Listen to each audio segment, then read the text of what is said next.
Helmet ছাড়া bike চালালেই বড় সড় জরিমানা দিতে হতে হয় সকলকেই, কিন্তু যারা এই জরিমানা নেওয়ার দায়িত্ব পালনে থাকে তারা যদি হেলমেট ছাড়া বাইক চালায় তাদের জরিমানা নেবে কে? এরমই প্রশ্ন আমাদের সকলের মনে উকি দেয় বারবার। মাঝে মধ্যেই রাস্তায় পুলিশদের হেলমেট ছাড়া বাইক চালাতে আমরা দেখেই থাকি।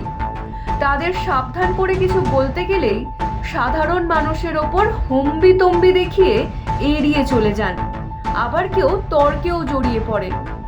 এবারও দেখা গেল বেশ ব্যস্ততম রাস্তার ওপর দিয়ে হেলমেট ছাড়াই 3টে পুলিশ একটি বাইকে বসে যাচ্ছেন। হ্যাঁ, এটা হতেই পারে খুব তাড়ার মধ্যে হয়তো ছিলেন তারা, তা বলে হেলমেট ছাড়া বেরিয়ে পড়বেন?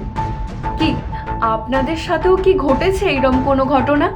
যদি আপনিও ভবিষ্যতে এরম ঘটনার সম্মুখীন হন আমাদের জানাতে কিন্তু ভুলবেন না।